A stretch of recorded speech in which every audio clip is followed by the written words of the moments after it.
Bunu Yampık Qala deydi ekan. Bu Gövür Qalaga qaraganda yaxshi saqlangan. Bu yoqlarda da mana qoldiqlar ko'rinib turibdi.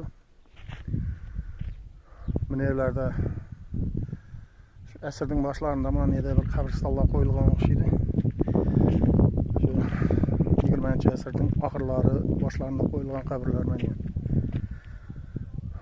Bu yoqlar mana katta shu qala, bu yog'i o'sha to'g'ayliq bo'lib yotibdi. Menimcha shu Bekboy to'g'aymi, Baday to'g'aymi shu qurashib ketgan. Mana ko'ringlar. Katta qala. Diametr menimcha shu 4 bor buning diametri. Bu yerda Gövür Qalaga qaraganda ko'proq xalq yashagan mana.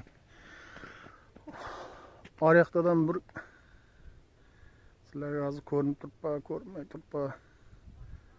Bir kichkina qala ko'rinib turibdi. Ularga o'xshab. Bu yoq Qaratov.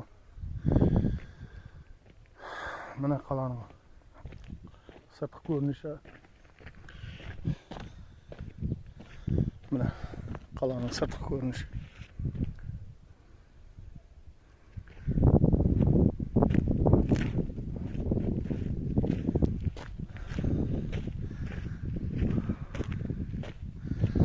Budam Gövür Qalaga o'xshagan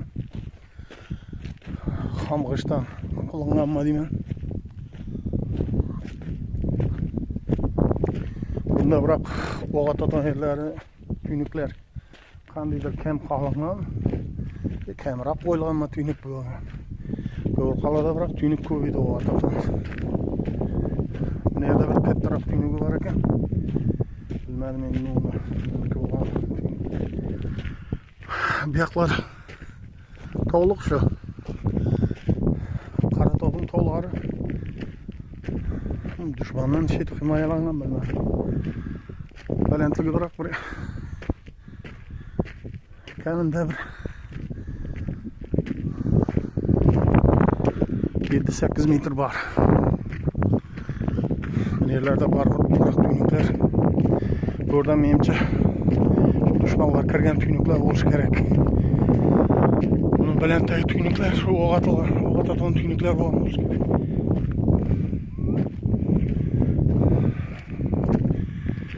Bu Gövür Qala. Qaraganda ulqonagina bu qala.